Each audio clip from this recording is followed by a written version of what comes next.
what went wrong in the second half? Well, I think first half we were absolutely brilliant. Dictated the game, 2-0 up, could have been 3 or 4, total control of the match. And we stressed at half time we still had to continue to pass the ball and pass it sharply. I felt our passing wasn't as good in the first half, in the second half as it was in the first. And that then allowed Odisha to come onto the game. They've nothing to lose at 2-0 down. They're throwing men forward. And we should have had better game management. That being said, everything hinges on the sending off. It's a huge turning point in the game.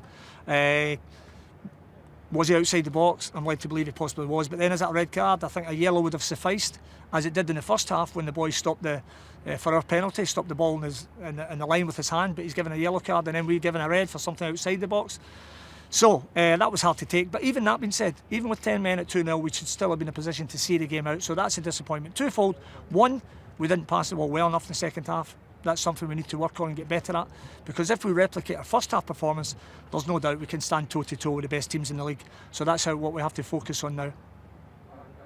Coach, how far along are Jerry and Vinitra from full match fitness? How far along are Jerry and Vinitra? Yeah, media question. I'm very sorry about that, coach. How difficult was it to sustain the attack from Odisha with one man down? Well, it's always challenging when you're a man down and they're throwing everybody forward. But that being said, that's still the bit I have to say, that we have to just have a cool head, still retain possession, keep passing, moving the ball. We brought a couple of subs into the game. They've got to be ready to come in and play their part and see the game out.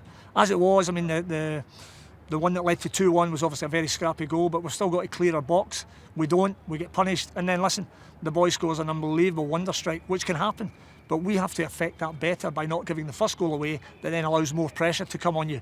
So I think the game management is a big thing. As early in the season it is, because it certainly feels like 2 points dropped. That being said, we'll pick ourselves up with a game in 2 days' time, I think, against Hyderabad, who've looked a good side, and we'll be ready to go for that one. Coach, last question. What do you tell a senior player like TP Rehnadesh after today's incident? Well, listen, I think he was a little bit unfortunate. I think it was Ricky who was going back with him. Ricky's kind of just missed it with the studs, and Ranesh just came committed, and it's bounced. It could have bounced anywhere. I think it was more the ball bouncing to his hand than him actually, but regardless of what happened, that's regardless whether you're an experienced player, whether you're a young player. I mean, I've got to say, I thought Ranesh was terrific in the game. He had an outstanding save from Onwu earlier, from a wonderful volley in the top corner.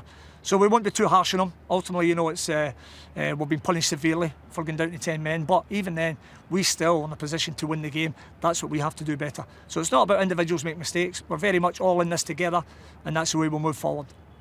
Tough luck today, coach. Thank you so much. Thank you, boys. Cheers. All good. Thank you, coach. Pleasure. Good game, Cheers, good boys. game, good game. Cheers. Cheers.